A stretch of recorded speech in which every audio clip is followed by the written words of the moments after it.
voces, distintos aportes, y quiero que empecemos esta sesión con un poco la presentación de lo que tiene que ver con el eje de formación, que nos puedan contar un poquito qué hemos hecho, quiénes somos los que estamos trabajando en esto, y para eso le voy a dar la palabra a mi hermana Mayara Paceto de Brasil para que nos comparta. May. Gracias, Andrés. Bueno, como ha hablado ya, el año pasado tuvimos un encuentro en Guatemala con ocasión de los 1700 años de Nicea. Del encuentro en Guatemala nació un grupo de discernimiento que es formado por Jessie, que estás acá, también Laura, Ligia, Pacho y yo, que es acompañado por el grupo ecuménico del CELAM. En ese discernimiento llegamos a 4 ejes para la implantación de la plataforma llamada Koiné. Entonces, este eje de formación hace parte de una plataforma llamada Koiné que nació de encuentro en Guatemala. Bueno, los ejes son entonces un eje de comunicación, de cual está aquí Jessie, el eje de misión, que es animado por Laura, el eje de encuentro, que es animado por Ligia, y el eje de formación, que es animado por mí. Con estos hermanos que están acá, Andrés Mauricio, que es ortodoxo, doctora Elizabeth Salazar, que es pentecostal, y también Fray Jorge Scampini, que es católico. Así que estamos elaborando un proceso formativo para este año de 4 encuentros. Este es lo primero. Tendremos un próximo encuentro en 15 de junio. Cada eje, a partir de sus respectivas áreas, tiene también una agenda dentro de la plataforma Koiné. Así que estamos aquí trabajando por la unidad de los cristianos en nuestra parte específica de trabajar en la formación del pueblo de Dios para que podamos formar la gente en una perspectiva más de reconciliación y también de comunión. Creo que es esto. Acá estamos los 4, entonces, que hacemos parte de esto. Y te devuelvo también la palabra, hermano Andrés, para que puedas seguir con lo rotero. Bien, muchísimas gracias. Y justamente en este marco del trabajo del eje de formación, hemos pensado unos momentos justamente para profundizar en las dinámicas ecuménicas. Nos damos cuenta que a lo largo y ancho de América Latina estamos sedientos, por decirlo de alguna manera, de escenarios formativos. También lo detectábamos ya en Guatemala, ¿no? Necesitamos más espacios de formación, necesitamos escuchar a los que saben, necesitamos aprender más, necesitamos conocer más. Y precisamente en este mapeo, en este campo, pues hemos querido inaugurar los encuentros del eje de formación, escuchando la presentación de 2 grandes del ecumenismo con quienes ya tuvimos la oportunidad de compartir justamente en Guatemala, y que obviamente en reconocimiento a su trayectoria y también valorando los aportes que tienen, pues nos van a compartir hoy sus reflexiones en torno al tema que elegimos. Esto será el primer paso de un camino que ya hemos diseñado, que ya paulatinamente irán ustedes descubriendo. Y en este orden de ideas, entonces, sin más dilación, quiero presentar en primer lugar a la doctora Elizabeth Salazar Sanzana, quien es maestra y doctora en teología por la Universidad Metodista de Sao Paulo. Ella en Brasil y en Suiza, con un especial énfasis en las perspectivas contextuales e interculturales de la teología. Actualmente, la doctora Elizabeth se desempeña como profesora de teología evangélica en diversas instituciones académicas de Chile, Ecuador, Guatemala y Argentina. Además, ha desarrollado una activa trayectoria en el ámbito ecuménico internacional. Fue secretaria general para la región andina del Consejo Latinoamericano de Iglesias y también formó parte de la Comisión Teológica Ecuménica del Consejo Mundial de Iglesias. En la actualidad integra la Comisión de Unidad Cristiana de la Fraternidad Pentecostal Mundial. A lo largo de su trayectoria ha participado en numerosas comisiones teológicas, equipos editoriales y comités regionales e internacionales vinculados con la teología, el ecumenismo, la misión, la equidad de género, la teología de la niñez, la justicia social y el cuidado de la creación. Está casada con Eduardo y es madre de 2 hijas y un hijo. Doctora Elizabeth, es un gusto tenerla entre nosotros. El auditorio es todo suyo. Muy bien, gracias. Estaba preparada para escuchar al doctor Jorge, pero bueno, me escuchan bien, ¿cierto? ¿Sí? Voy a intentar en los minutos que me dieron justamente trabajar identidad narrativa, porque hablar de ecumenismo es traer a la memoria músicas, poesías, jornadas de unidad que han marcado la vida, en este caso de mi juventud y de muchos de los que están aquí. ¿Quién no recuerda el canto del obispo metodista Federico Pagura? Porque por eso es que hoy tenemos esperanza, por eso es que hoy luchamos con porfía, por eso es que hoy miramos con confianza el porvenir en esta tierra mía. Un tango maravilloso que nos convocaba justamente a una juventud sedienta por procesos de unidad. Ese espíritu expresa un ecumenismo de encuentro en el camino, a veces casual, otras veces organizado, pero siempre con el propósito de servir un ecumenismo celebrativo y profético en medio de las emergencias de nuestros pueblos humildes y conscientes de sus propias limitaciones, pero aferrado a la gracia y al poder del Espíritu Santo que nos impulsaba a vivir en novedad de vida. Así ha sido la vida al servicio de Dios, en mi caso y de mi prójimo, y como refleja en muchos de los que somos parte de la plataforma de Koiné. Por eso hablamos de identidad narrativa. La identidad de una persona, de una comunidad, se construye siempre en relación a la otredad. Reconocer al otro, a la otra en su diversidad, permite superar los miedos que muchas veces genera la diferencia. A mí puedo dar cátedra en eso. Cuando me decían, no, como pentecostal te van a tratar mal, no vayas allá, no, son muy diferentes.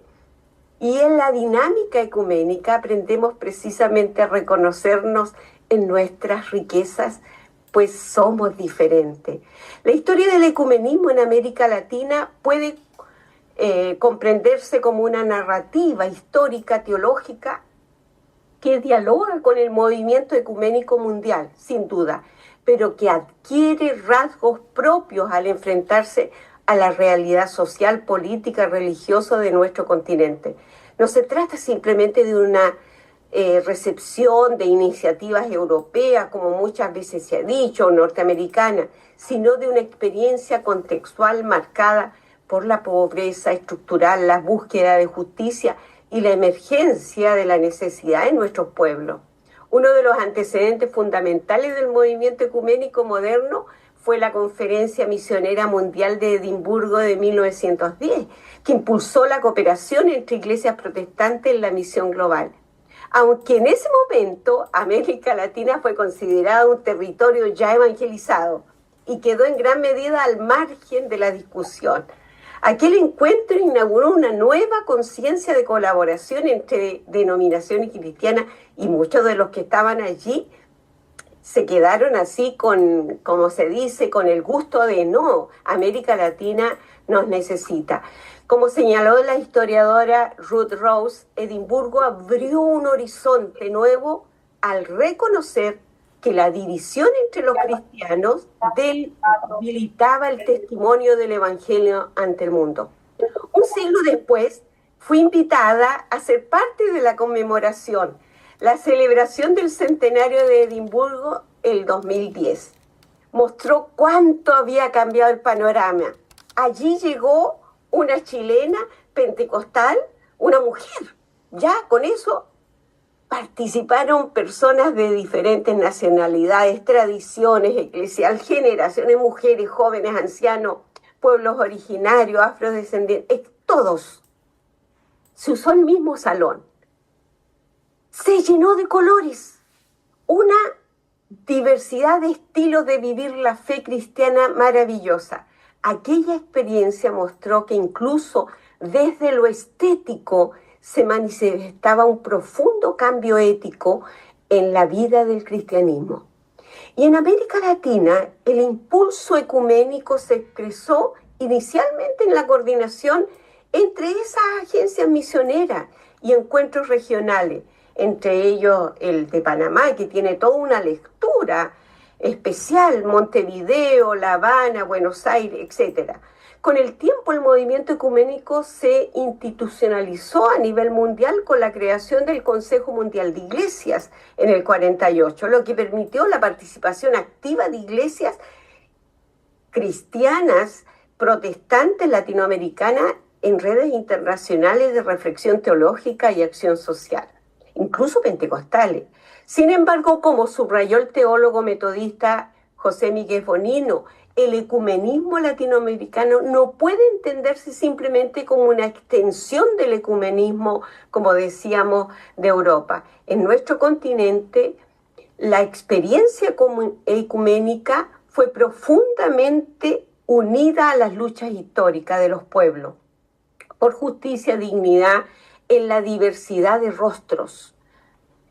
Un momento decisivo fue la recepción latinoamericana del Concilio Vaticano II, que abrió nuevas posibilidades de encuentro con la Iglesia Católica y las iglesias protestantes y ortodoxas.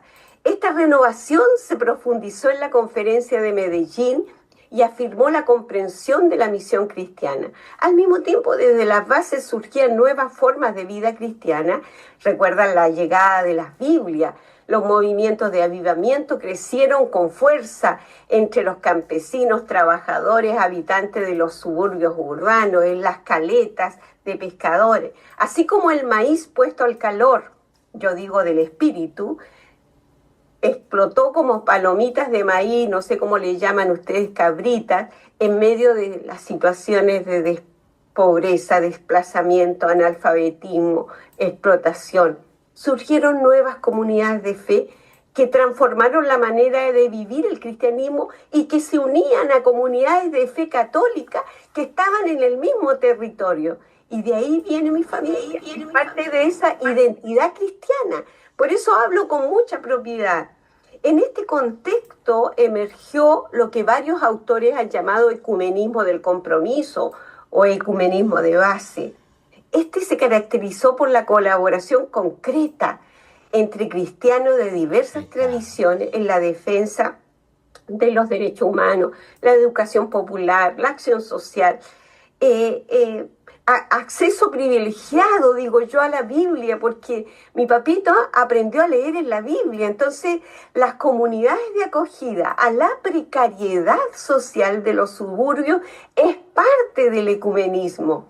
Mi profesor de ecumenismo, Julio Santana, en Brasil, es uruguayo él hablaba de que el ecumenismo fue más fuerte en América Latina en la práctica solidaria de las bases, más que en la reflexión teológica, más que en las instituciones. En otras palabras, la unidad se experimentó más en la calle que en el templo.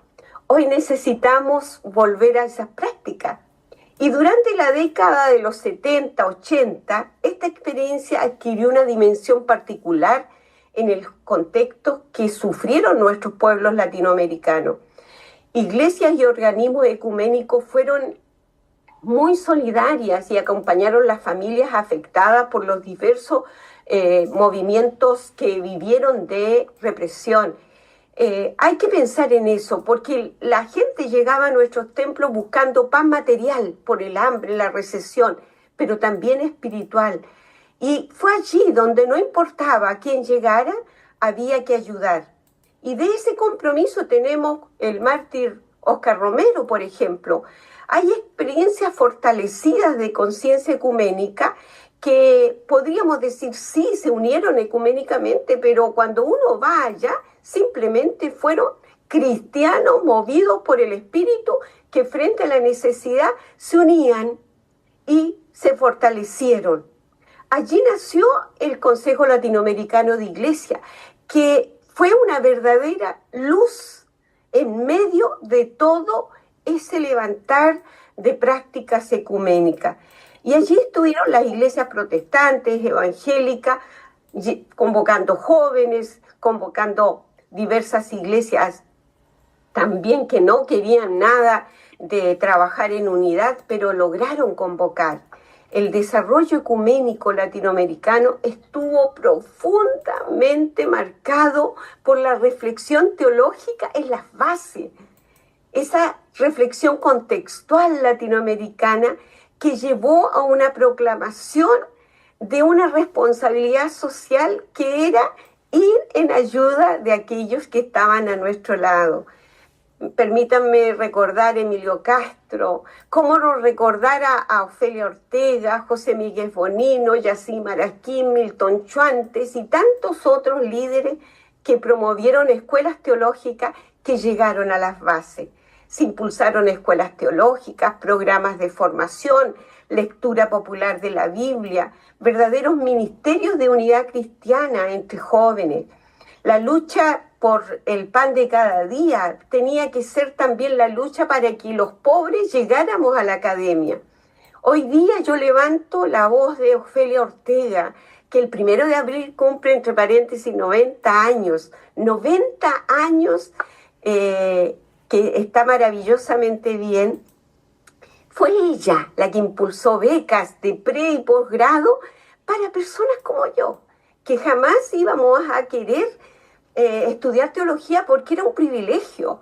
Un privilegio, teníamos primero que estudiar algo para ganarse la vida y ayudar en nuestras casas. Soñó y hoy es parte del sueño cumplido. Hay que reconocer, eso es memoria narrativa. Esos esfuerzos de mujeres y hombres latinoamericanos, católicos, metodistas, presbiterianos, luteranos, que tenían escuelas teológicas, que fueron solidarios con las iglesias pentecostales que éramos, no teníamos la tradición de la formación teológica. En las últimas décadas, por ejemplo, del siglo pasado, la reflexión teológica fue abierta a la diversidad de mujeres, afrodescendientes, pueblos originarios, y entró la teología pentecostal también. Yo siempre recuerdo cuando me encontré con la obispa metodista argentina Beatriz Melano, que me dice: las iglesias están llamadas a ser iglesias ecuménicas. Tenemos que ser fronteras y espacios de paz para la violencia contra las mujeres. Y por la primera vez sentí que alguien creía que en el Evangelio podíamos hacer frente a tanta discriminación racial, económica y también de género. Estas reflexiones dialogan en América Latina con todo este crecimiento del pentecostalismo como uno de los fenómenos religiosos más significativos y que nos obliga ecuménicamente a entender que este pentecostalismo tiene diferentes soplos. No es un solo pentecostalismo, hay diversidad. Y esto también es parte de este crecer ecuménicamente en cooperación misionera, en cooperación también de entender la diversidad en medio de lo que estamos viendo. Este testimonio invita a soñar a una sociedad más justa, capaz de acoger al migrante, al desplazado, al sufriente y construir caminos de paz. Lo que los cristianos y cristianas hagamos hoy tendrá consecuencias profundas para el futuro de la fe. Así como un día Ofelia me conoció aquí en Chile y me dijo: oye chica, me dijo, tú deberías estudiar, necesitas estudiar para volver a tu país y ayudar a la reflexión. Esas palabras que un día escuché fueron suficientes para que un día germinaran. Hoy día necesitamos sembrar esperanza en las nuevas generaciones y eso es Koiné, es que no tengamos miedo a la diversidad y promovamos entre todos y todas la unidad cristiana. Nuestra vocación profética consiste en comprometernos con la realidad que estamos viviendo. Estamos llamados a vivir un ecumenismo encarnado, atento al movimiento del Espíritu de Dios en medio de nuestros pueblos. El ecumenismo, en definitiva, es tener el sentir de Cristo, que se despojó por amor y aferró toda su fuerza y su amor a la palabra viva para resplandecer como luz en medio del mundo. Que la luz de Dios brille en cada uno, en cada una, como el sol en el cristal, que proyecta múltiples colores, pero que si prestamos atención es la misma luz y el mismo cristal, que se deja ver en diferentes colores, que juntos podamos iluminar la vida de nuestro continente en la diversidad y en la esperanza viva. Amén. Amén. Muchas gracias, doctora Elizabeth, por compartir con nosotros. Muchas gracias por tu aporte, por la belleza y la riqueza de tu reflexión. Así que me gustaría ahora invitar para la próxima reflexión que va a compartir con nosotros a Fray Jorge Alejandro Escampide, doctor en teología, profesor de teología dogmática en estudios de la Orden de los Predicadores Argentina y profesor ordinario de la Facultad de Teología de la Universidad Católica Argentina. En representación de la Iglesia Católica ha sido miembro de la Comisión de Fe y Constitución de 1991 a 2013 y de las comisiones de diálogo bilateral con la Comunión Mundial de Iglesias Reformadas 2011 a 2015 y la Alianza Bautista Mundial 2006 a 2010 y también 2017 a 2021. Integra actualmente la Comisión de Diálogo Teológico con el Consejo Metodista Mundial 2012 a 2016, 2017 a 21 y 22 a 26, y es consultor de dicasterio para la promoción de la unidad de los cristianos de 2014 a 2030. Así que la palabra es tuya, Fray.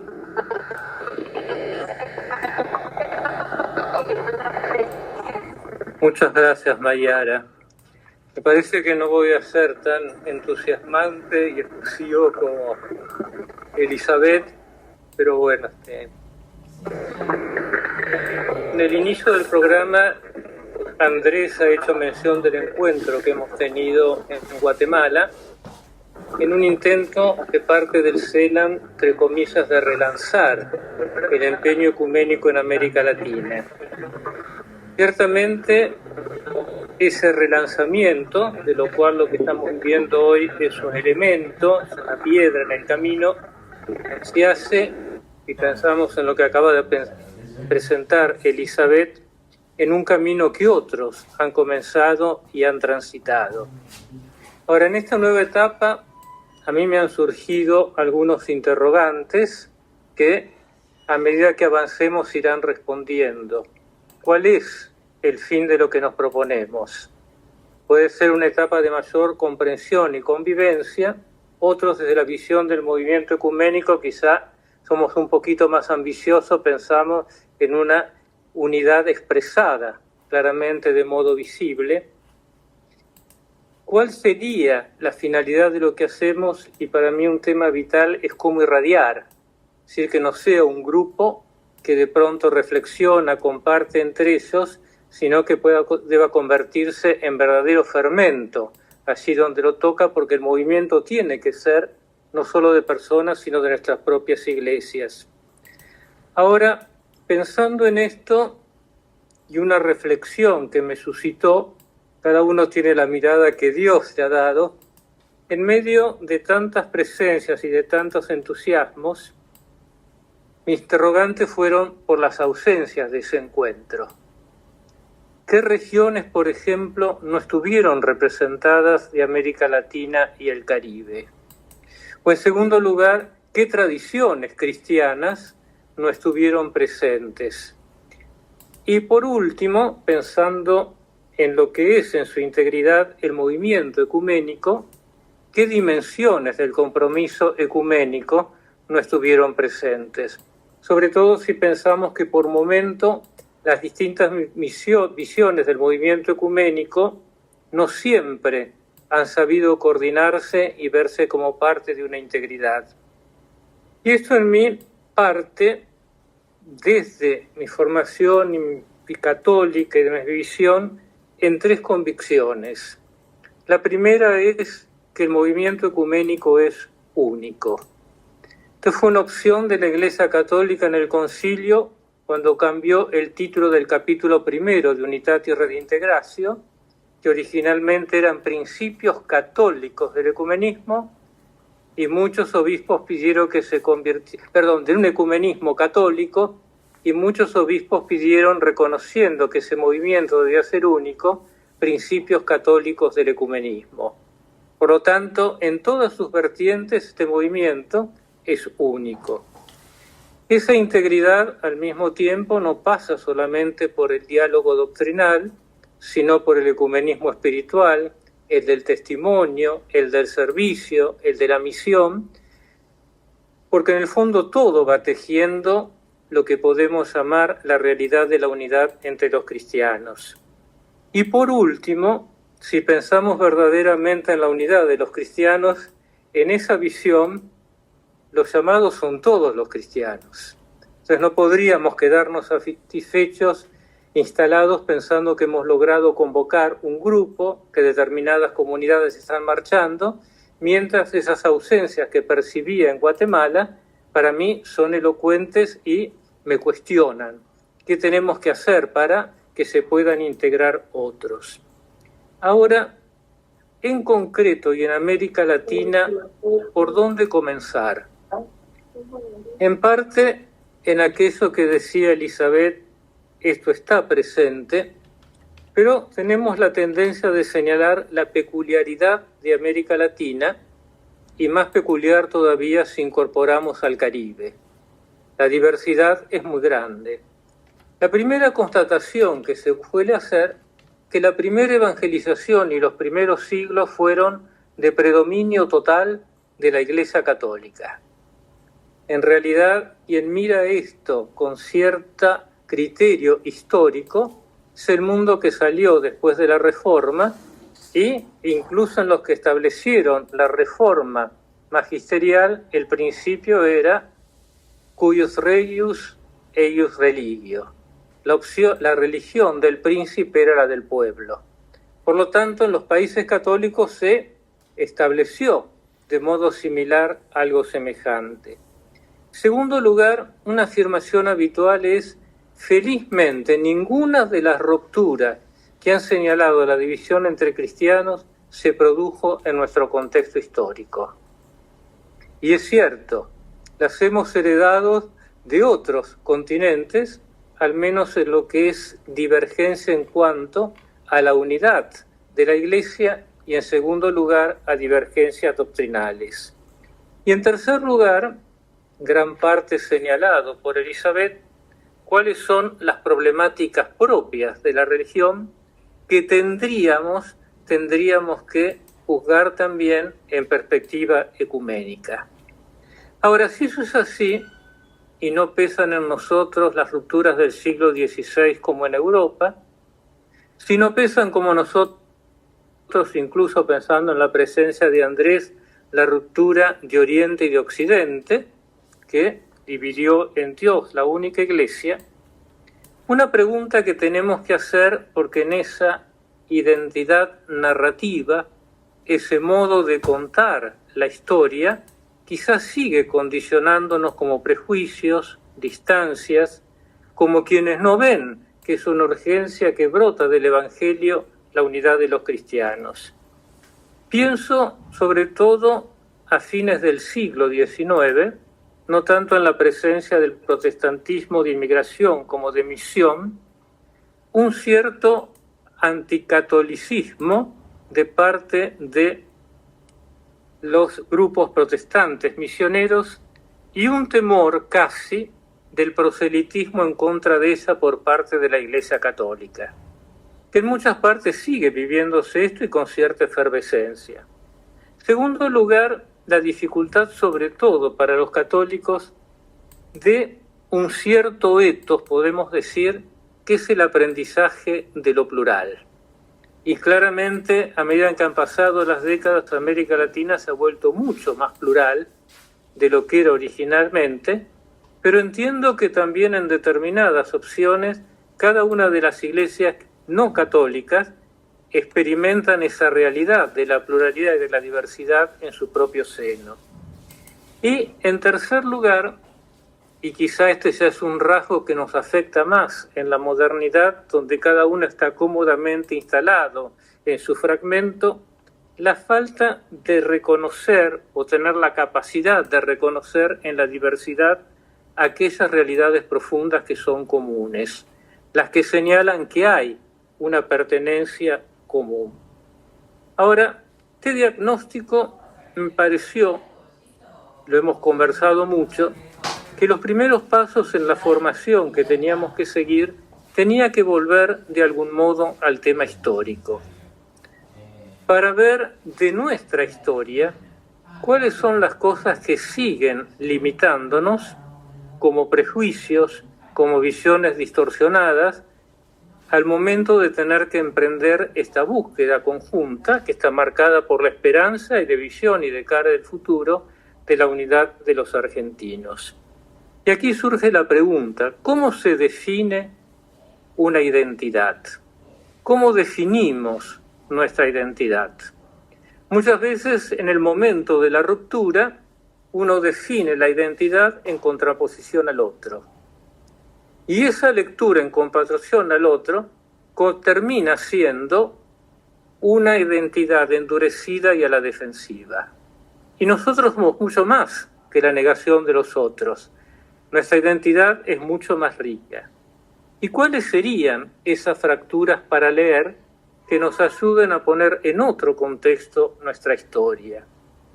Yo quisiera recoger ahora una serie de ejemplos, algunos de la Iglesia Universal, me refiero a la Iglesia Católica, otros de los contextos que nos ayudan a pensar el camino que tenemos que recorrer y que deberíamos en este camino en nuestro propio contexto latinoamericano. Donde el Concilio Vaticano II señala las iniciativas y actividades ordenadas a la unidad de los cristianos y las ejemplifica, dice, en primer lugar, todos los intentos de eliminar palabras, juicios y actos que no sean conformes según justicia y verdad a la condición de los hermanos separados y que por tanto pueden hacer más difíciles las mutuas relaciones en ellos. Muchas veces seguimos calificándonos por estereotipos sin tener encuentros reales con los otros. Y esto no es solamente los católicos respecto a los cristianos no católicos, sino también del otro lado. De algún modo hemos definido así nuestra identidad.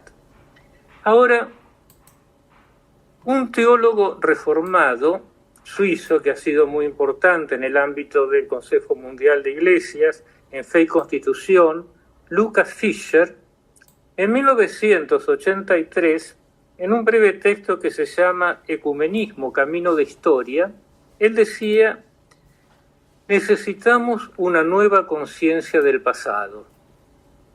A pesar del movimiento ecuménico, continuamos relatando la historia de la Iglesia según los criterios que emanan de nuestra propia tradición.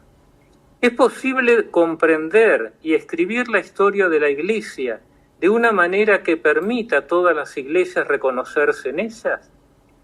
No podemos vivir en una y misma tradición si no logramos verificar su existencia, ser de la única iglesia, a través de los siglos por la presentación común de la historia de la Iglesia. La historia de otras iglesias debe comenzar a formar parte de nuestra propia historia. Este es un trabajo para hacer, por ejemplo, de lo que ha significado la primera presencia de un protestantismo misionero, lo que ha presentado o significado incluso para el mundo protestante la presencia de un protestantismo evangélico más carismático, lo que ha significado para nosotros a veces estar los cristianos no solamente de diferentes iglesias, sino de la misma, sosteniendo opciones diferentes en momentos difíciles de la historia de nuestros respectivos países, y que quizá todavía eso sigue como una herida. Cuando visitó al año siguiente, el 84, lo de Villeda en el 83, Juan Pablo II, al dirigirse a la Federación de Iglesias Evangélicas y al hablar de las rupturas del siglo XVI, Juan Pablo decía, nuestras diferentes perspectivas sobre los complejos acontecimientos de aquella época, así como las diferencias que persisten en cuestiones centrales de nuestra fe, no deben dividirnos para siempre. Sobre todo, el recuerdo de los acontecimientos pasados no debe limitar la libertad de nuestros esfuerzos actuales por reparar el daño causado. La purificación de la memoria es un elemento crucial del progreso económico. implica el reconocimiento franco de los errores y agravios mutuos cometidos en nuestras reacciones mutuas con el objetivo de que la Iglesia sea más fiel a la voluntad de su Señor. Y él decía que era necesario hacer juntos una historia de la Iglesia en Suiza. Esto ha significado que algunos diálogos hayan dado pasos muy concretos en este camino. No solamente en algunos locales, por ejemplo, como en Irlanda, en un serio proceso de reconciliación de las memorias, sino, por ejemplo, en el diálogo entre luteranos y menonitas. En el año 17 se celebró con gran pompa la Reforma protestante. Y en Alemania los luteranos invitaron a los menonitas a celebrar tan magno acontecimiento. Pero los menonitas tenían muy presente las afirmaciones de su propia tradición que habían sido condenadas en la Confesión de Augsburgo y la terrible represión que habían vivido. Los luteranos no eran conscientes de eso. Iniciaron un proceso incluso celebrado litúrgicamente de reconciliación de las memorias, de sanación de las memorias. Y un autor muy profundo, alemán, Theo Dieter, nos dimos cuenta de una cosa: ¿a quién le pertenece la historia? Porque muchas veces la relatamos como si nos perteneciera solamente a nosotros. Un camino semejante ha realizado católicos y menonitas. Y quizá también es interesante que al celebrar el 5º centenario de la Reforma, luteranos y católicos han dicho: la historia no puede ser cambiada, pero puede cambiar el modo en el cual nosotros volvemos a nuestra historia. Y esto me parece fundamental, no solo por lo que pudo haber pasado en el siglo XIX, sino también por ciertos desencuentros que se dieron en instancias y a veces institucionales entre los años 70 y 80, que después de una especie de kairós ecuménico hizo que se tomara distancia.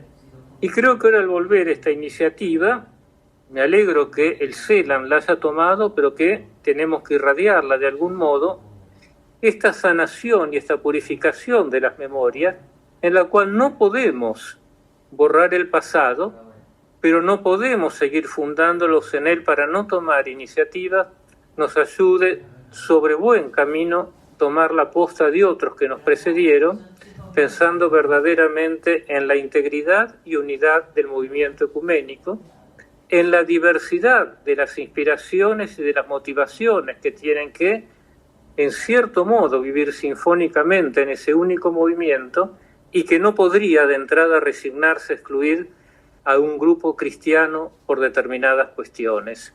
Esta creo que es la tarea que tenemos por delante y por eso entiendo que en los próximos encuentros, antes de pasar a la identidad de cada uno, trataremos algunos puntos muy puntuales de la historia de los cristianos en América Latina. Muchas gracias por la paciencia. Padre Jorge, muchísimas gracias a usted por su presentación, por sus provocaciones también, que siempre nos hacen bien ver distintas posturas, distintos puntos de vista. Justamente para eso estamos en la plataforma. Una vez que hemos terminado las dos presentaciones centrales que queríamos compartir con ustedes hoy, queremos ahora pasar un video que nos ha grabado la pastora Ofelia Ortega de la Iglesia Presbiteriana desde Cuba. Evidentemente por razones de conectividad y demás ha sido muy difícil que participe de manera sincrónica, pero ella no ha querido dejar pasar la oportunidad de compartir con nosotros algunas reflexiones en torno al asunto ecuménico, y por eso en este momento vamos a ver el video que ella tuvo a bien grabarnos y enviarnos. Al recibir esta invitación para hablar de ecumenismo de nuestra querida Elizabeth Salazar, me emocioné porque ella ha sido siempre una inspiración para nuestras vidas. Hablar hoy de ecumenismo desde Cuba, y no solamente desde Cuba, sino desde la provincia de Matanzas en Cuba, tenemos que afirmar que esta provincia ha sido un lugar privilegiado, donde el ecumenismo se ha vivido y celebrado intensamente a través de los años.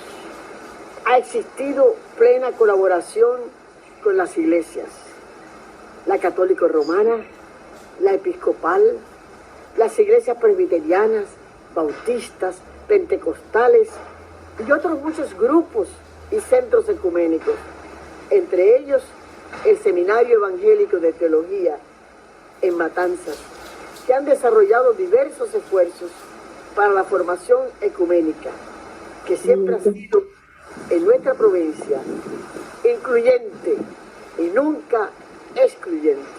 El evento más significativo que abrió puertas para un futuro ecuménico, seguro e inclusivo, fue la autorización para la primera celebración navideña en el famoso Teatro Sauto de la ciudad de Matanzas en el año de 1998, después de la visita del Papa Juan Pablo II a Cuba.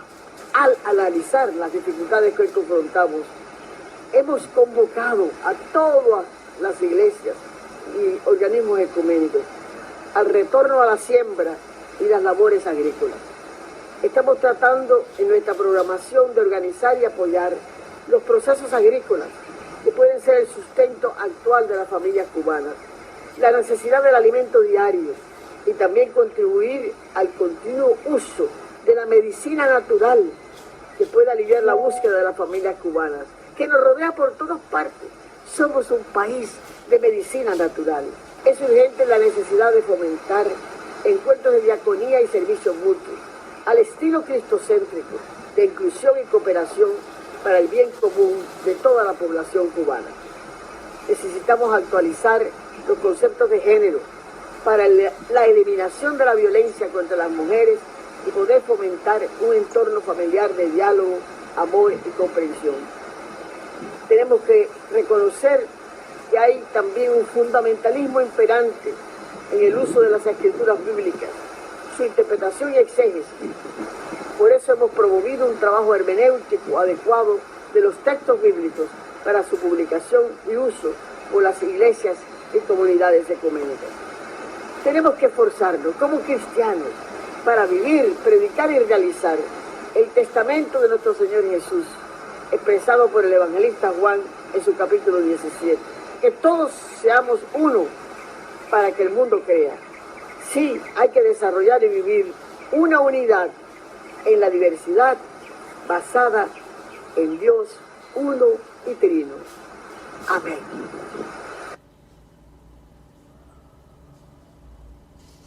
Bien, este ha sido justamente el mensaje de la doctora Ofelia desde Cuba, tradición presbiteriana que también se hace presente a través de ella. Y damos paso ahora a unos momentos de algunas preguntas. Ya previamente al encuentro, hemos hablado con algunos teólogos, con algunos pensadores de América Latina que han manifestado algunas preguntas, algunas inquietudes, justamente para nuestros ponentes, para la doctora Elizabeth y para Fray Jorge Escampín. Empezamos con un mensaje que nos envió Jefferson. Él pertenece a la Iglesia Luterana. Entonces leeré brevemente la introducción que hace la pregunta y luego sus cuestionamientos. Dice él, la discusión sobre una identidad narrativa parece muy pertinente para pensar las relaciones ecuménicas. La capacidad de decirse y narrarse está intrínsecamente ligada a la posibilidad de decir al otro. Un otro que constituye mi identidad, pues la relación entre identidad y alteridad pasa justamente por la preocupación de uno mismo dentro de un entramado en las historias de otras personas. Nunca soy solamente yo mismo, sino la relación de historias que me atraviesan. Y Jefferson entonces nos pregunta, ¿cómo pensar la educación teológica y las relaciones ecuménicas en su responsabilidad de convivir en la diversidad? ¿Es posible el diálogo con los fundamentalistas? En este momento tienen la palabra entonces la doctora Elizabeth o Fray Jorge para responder la pregunta. No sé si quiere el Fray hablar primero. Bueno, si me cedes la palabra te agradezco muy amable.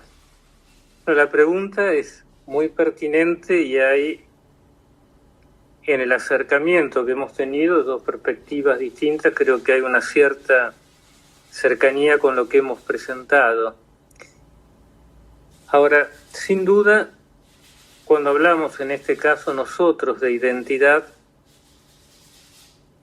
estamos hablando de identidad cristiana.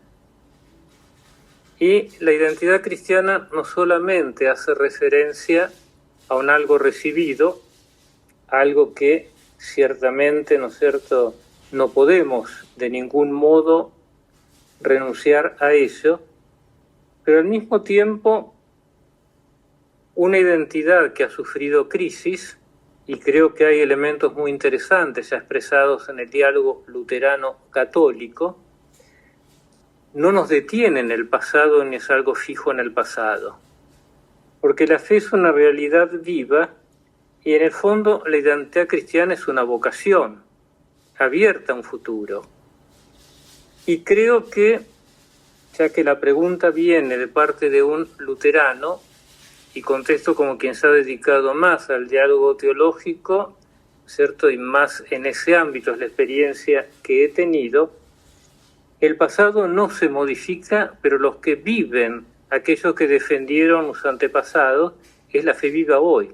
Por ejemplo, al firmar la declaración conjunta sobre la justificación, los que se encuentran son hoy católicos y luteranos que confiesan la fe.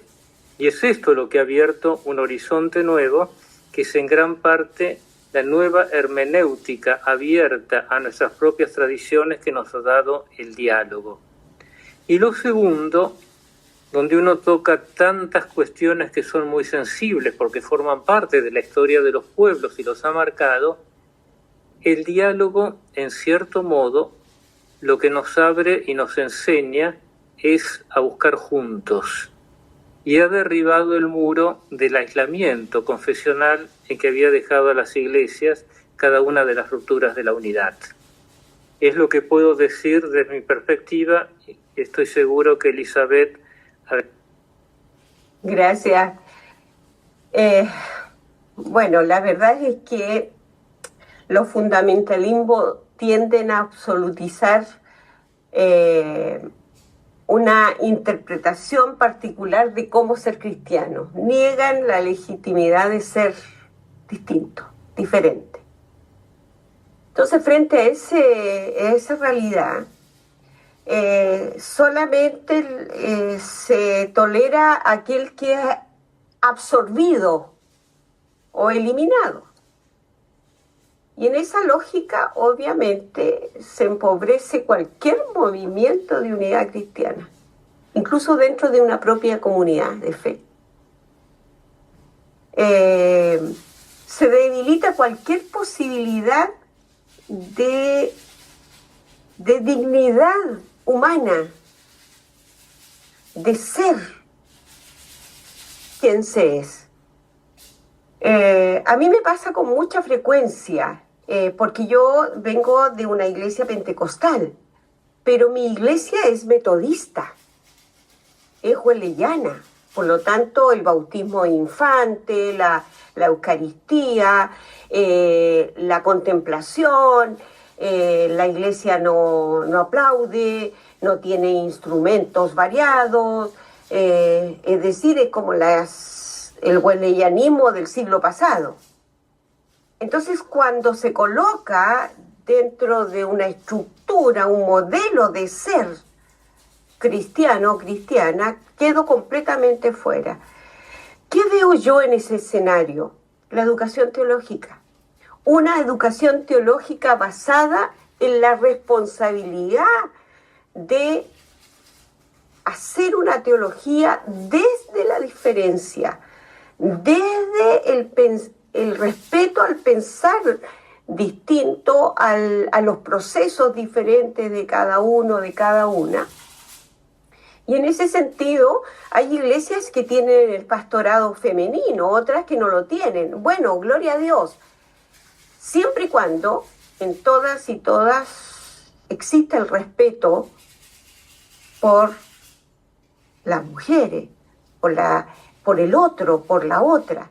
Entonces yo creo que la educación teológica, Jefferson, para mí es clave. Y no solamente la educación teológica en los seminarios teológicos, sino que la educación, la reflexión teológica dentro de la iglesia. Revisar la himnología, revisar nuestras obras de escuela dominical, revisar lo que se está haciendo en la catequesis, revisar nuestras clases de religión en el colegio. Es decir, la educación a todo nivel. Si seguimos haciendo celebraciones, celebraciones que correspondan a una posición de un cristianismo que se aleja a lo que Jesucristo planteó, obviamente le estamos dando mucho lugar a ese fundamentalismo que está haciendo trizas en nuestras iglesias, más que no solamente al mundo ecuménico, nuestras comunidades. Bueno, muchas gracias por sus respuestas.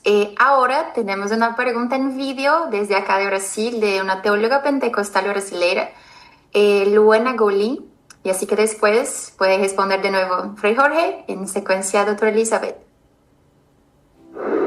Olá, boa noite. Eu sou a professora Luana, sou cristã, professora de teologia na Faculdade Teológica Sul-Americana. Venho de uma tradição pentecostal, sou mãe, e muito obrigada pela oportunidade de poder fazer essa pergunta para vocês, um tema tão importante, que é a unidade dos cristãos, tendo como ponto de partida essa identidade narrativa que nos une, né? Então, a minha pergunta é mais numa perspectiva mesmo existencial, ou da própria experiência, né? Ou melhor dizendo, experiencial. Então, quando vocês pensam na própria caminhada de fé, qual história bíblica ou qual experiência da igreja mais moldou a identidade de vocês, essa identidade cristã? E como que essa narrativa pode ajudar cristãos de diferentes tradições a se reconhecerem como parte da mesma história de Deus? Então, gostaria de ouvir um pouco a partir da experiência de cada um, como a gente pode pensar essa individualidade, né, dessa experiência pessoal, característica de cada tradição, mas dentro de uma perspectiva maior dessa história de Deus e dessa unidade que nos une, apesar das nossas diferenças. Então, eu gostaria de ouvi-las nesse sentido. Muito obrigada. Bueno, como hablo en portugués, yo voy a leer la pregunta en español para ayudar, ¿no? Bueno, cuando ustedes, doctora Elizabeth y Frei Jorge, piensan en su propia caminata de fe, ¿qué historia bíblica o experiencia de la iglesia ha moldeado más su identidad cristiana?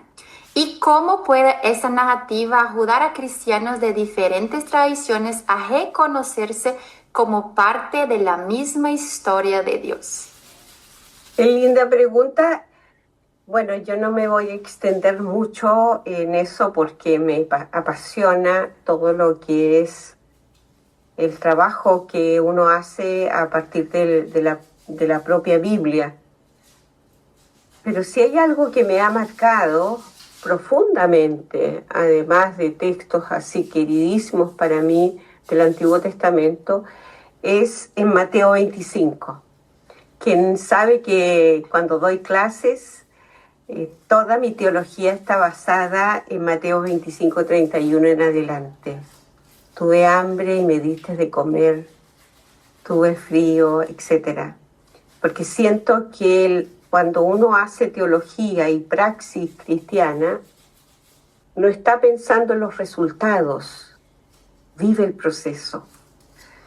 Y ahí se nos coloca justamente en la visión de Mateo 25 el resultado, porque dice, venid benditos de mi Padre, etc. Ustedes conocen el texto.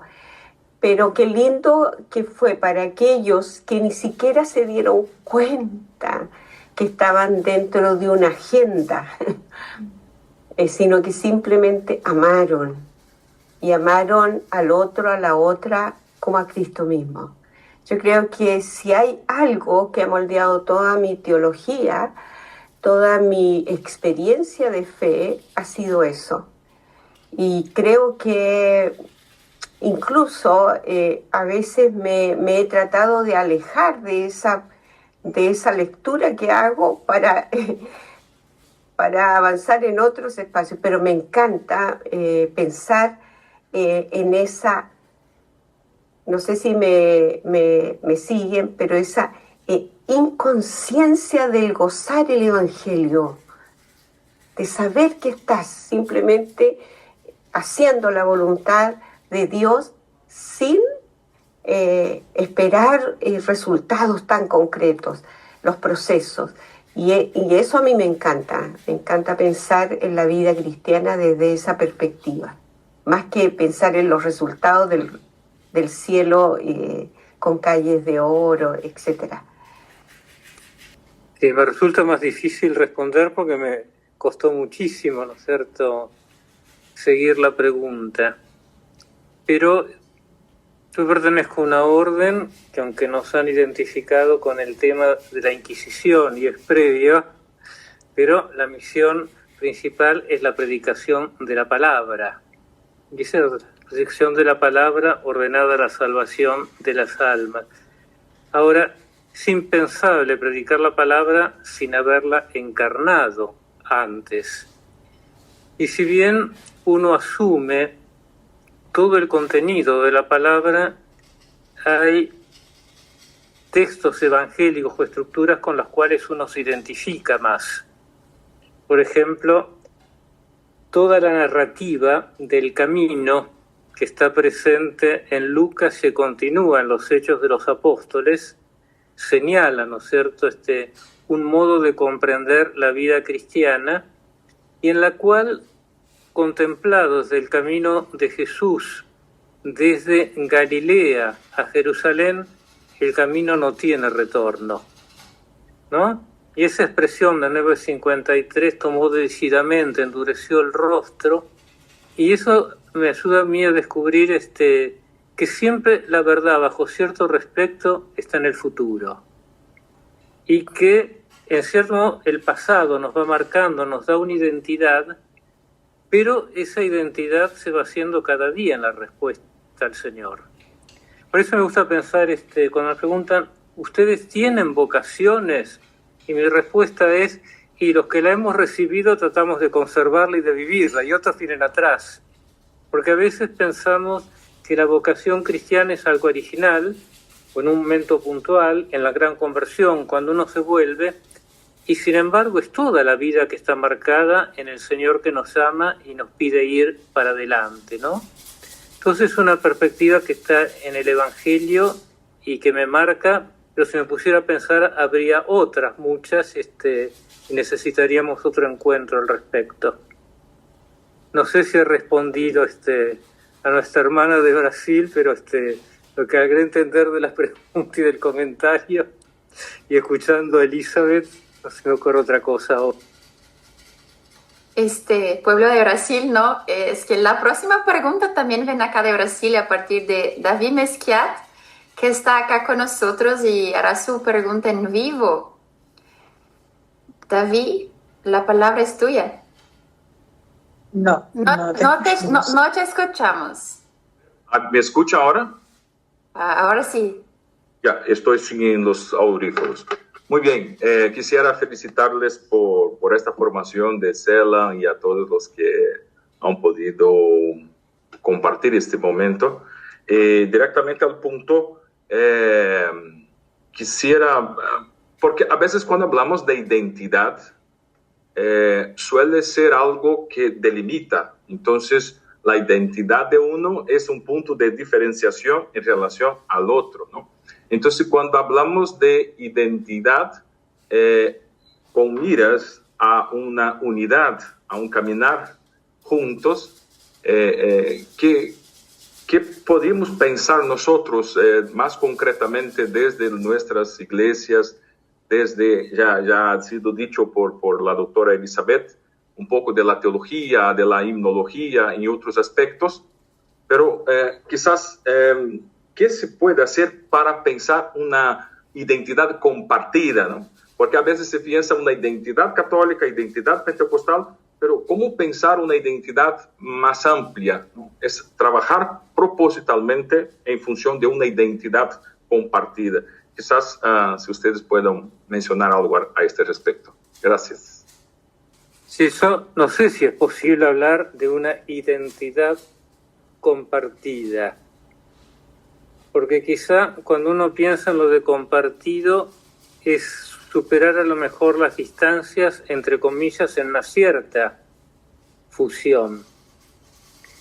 Ahora, sin duda, desde pensar que la unidad se iba a realizar casi de un modo homogéneo, al principio había mucha confianza en los años 60 en una renovada teología bíblica que fuera la base común, hasta que se descubrió que cada uno lee la Biblia con los ojos de su propia tradición confesional, y además era más difícil porque en el Nuevo Testamento ya hay muchas teologías, que era difícil.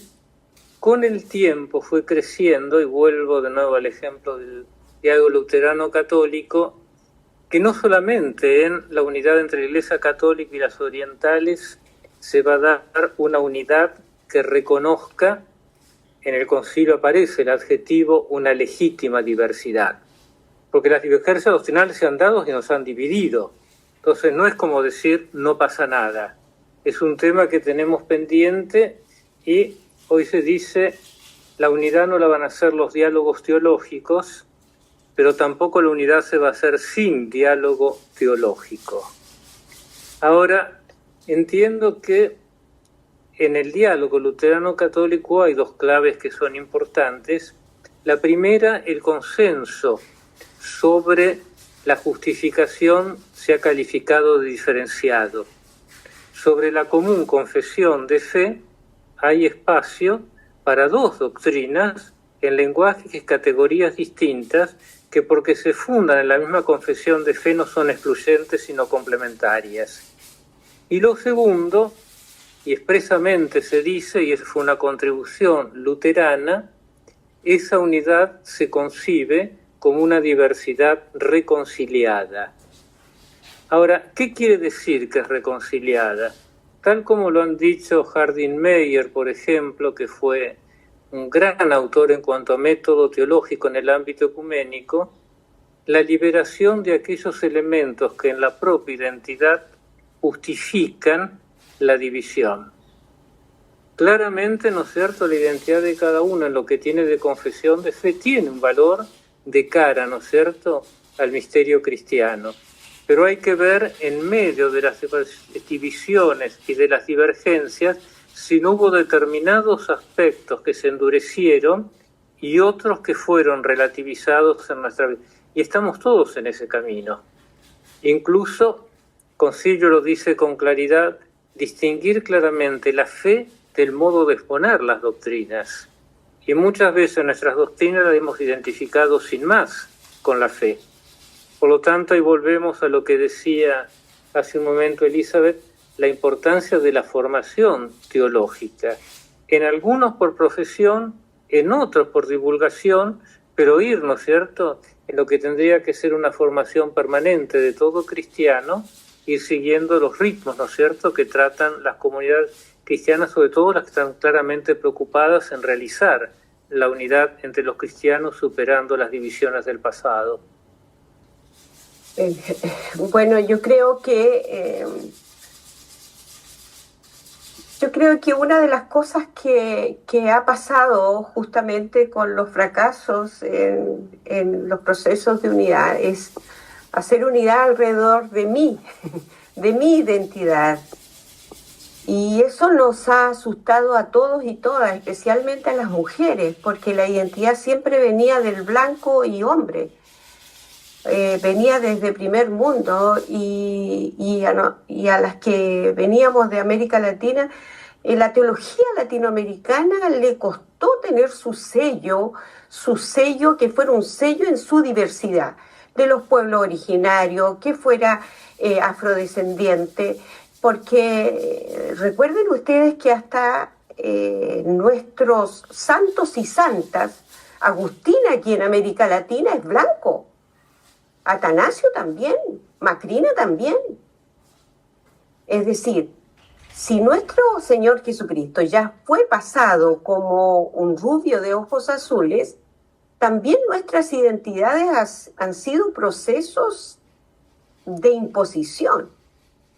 Yo creo que una de las cosas que hay que trabajar es justamente el no asustarnos en que las identidades son parte del proceso de la acción del Espíritu en cada uno de nosotros y de nosotras, en las diferentes etapas. Yo siempre recuerdo un poema de Gabriela Mistral de los años 30, imagínense, de los años 30, El Imaginero, que se llama, y ella va y pide, pide, ¿de qué quiere usted la imagen? ¿De pino, de yeso, de qué? ¿De cedro? Y dije, no, yo necesito la imagen de un Jesús de Galilea, que muestre su sufrimiento, que tenga, se conmueva con el dolor. En fin. Le dijo el imaginero, eso yo no lo tengo aquí. Vaya a donde los pobres, donde la gente. Años 30. En el mundo ecuménico no pidamos una identidad cristiana, porque eso es ir en contra de la propia acción de Cristo a través del Espíritu Santo, que me hace a mí ser única. Entonces, yo creo que una de las cosas que nos gusta es que colocar todos los rojos o los amarillos, los verdes, los rosados, porque de esa manera tenemos control sobre el mundo cristiano. Entonces, sí, una identidad, todos pensamos lo mismo. Pero la obra de Jesucristo es en diversidad y estamos todas en una danza tremenda de colores. Por eso yo comprobaba que a través la luz del sol en un cristal se extiende en diversidad de colores y depende de por dónde brille el sol, se va a hacer más amplia y de más colores. Yo ya a mis años no acepto que me impongan una identidad. Y partiendo de eso también va en mi acción para el otro, la otra, el respeto de la obra que Jesucristo vino a hacer en el mundo y cómo el Espíritu va esculpiendo en cada persona su obra. Entonces yo voy por ese lado. Soy muy neumatológica, mi querido David Mesquiade, soy muy neumatológica. Creo que por ahí debe ser parte de mi accionar propio en el mundo de cristiano que me he movido. Y por eso creo mucho en las teologías emergentes, teología de la niñez, teología de la discapacidad, porque dependiendo de nuestras propias vivencias van haciendo ese fluir de la fe. Y va a ser distinto, y qué rico, qué lindo. Qué divertido. Creo más en eso. Bueno, me callo por aquí. Bueno, muchas gracias, David, por estar aquí con nosotros. De verdad, él perdió el vuelo, consigo estar con nosotros. Entonces, pues ha sido un gran esfuerzo. Quase para encerrar, gustaría primero presentar nuestros próximos encuentros. Si Jesse puede colocar para nosotros en la pantalla. Coiné tiene un próximo encuentro, es 8 de abril. Pertenece a Eje de Encuentro. Este grupo de formación tenemos encuentro de nuevo en 15 de junio. Entonces, así que si pueden tomar nota de la fecha, será una gran alegría estar con ustedes de nuevo. Así que paso la palabra a mi hermano Andrés, que fará las consideraciones finales. Bien, muchísimas gracias a nuestros ponentes, a quienes presentaron sus preguntas, quienes nos enviaron los videos, por supuesto a todo el equipo del CELAM que está detrás trabajando. pero sobre todo y de manera especial a quienes se conectaron desde sus latitudes, quienes decidieron sacar un rato de este inicio de semana para compartir con nosotros, para escucharnos. De todo corazón, desde el equipo de formación, deseamos que esto sea de nuevo el primer paso de muchos otros pasos que daremos, de un gran proceso que estamos iniciando y en el que confiamos vamos a contar con todos ustedes, con su colaboración, con sus aportes, con su oración indiscutiblemente.